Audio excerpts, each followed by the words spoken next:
It was a quiet, ordinary afternoon in the dry, sunlit plains of Mamre.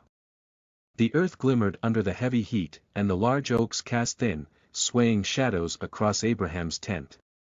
Abraham, an old man yet full of life and reverence, sat at the entrance of his tent, resting.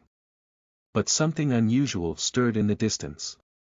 Out of nowhere, three mysterious figures appeared, walking calmly toward him, their forms shimmering against the sunlight like figures out of a dream. Abraham squinted, his breath caught in his throat. He knew these were not ordinary travelers. The way they walked, serene and steady, radiated authority and grace. Something about them was otherworldly. Genesis 18 verse 2 says, Abraham looked up and saw three men standing nearby. When he saw them, he hurried from the entrance of his tent to meet them and bowed low to the ground.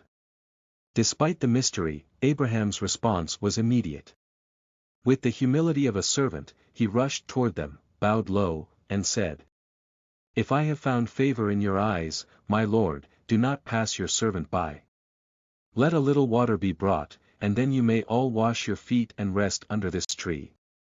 Let me get you something to eat, so you can be refreshed and then go on your way, now that you have come to your servant."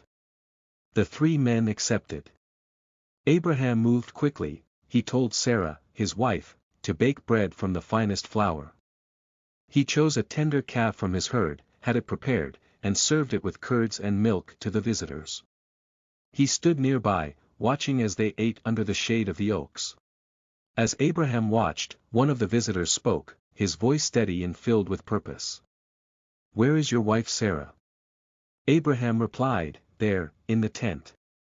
And then came words that pierced through time itself, a declaration so unexpected that it shook the very core of Abraham's household. "I will surely return to you about this time next year, and Sarah your wife will have a son." Inside the tent, Sarah had been listening.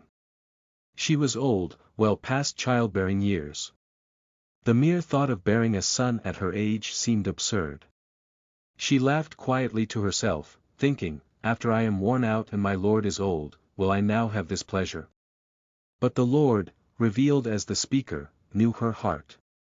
He turned to Abraham and said, "Why did Sarah laugh and say, 'Will I really have a child, now that I am old?' Is anything too hard for the Lord? I will return to you at the appointed time next year, and Sarah will have a son." Caught off guard, Sarah stepped out of the tent and stammered, "I did not laugh." But the Lord's response was gentle yet firm, "Yes, you did laugh." The message was clear, the promise of God was beyond human limitations, and faith would bring it to fulfillment. After the meal and the promise, the visitors stood and looked toward Sodom, a city far off, glittering on the horizon. Abraham, sensing something significant, walked with them to see them on their way. Then the Lord spoke privately. "Shall I hide from Abraham what I am about to do? Abraham will surely become a great and powerful nation, and all nations on earth will be blessed through him." The Lord revealed the purpose of his visit to Abraham. "The outcry against Sodom and Gomorrah is so great and their sin so grievous that I will go down and see if what they have done is as bad as the outcry that has reached me. If not, I will know." This was a moment of incredible intimacy, Abraham, a mere mortal, speaking directly with God, interceding for the people of Sodom. "Will you sweep away the righteous with the wicked?" With bold humility, Abraham asked if God would spare the city for the sake of 50 righteous people. God agreed.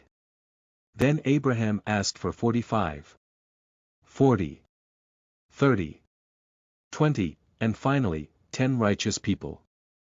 Each time, God patiently and compassionately agreed, saying, "For the sake of 10, I will not destroy it." Abraham's conversation with God revealed God's justice and mercy, his desire to save, not destroy. As the Lord departed, Abraham stood alone under the great sky, his heart filled with awe and hope. The visitors had brought a promise, the miraculous birth of Isaac, and a warning of judgment upon Sodom. It was a reminder that God is faithful to his promises and just in his judgments. Nothing is too hard for the Lord. This story from Genesis 18 is a powerful reminder of God's ability to do the impossible. It highlights his promises, his faithfulness, and his desire for justice. Even in our doubt, like Sarah, or in our intercessions, like Abraham, God listens and acts according to his perfect will. Is anything too hard for the Lord? Genesis 18 verse 14.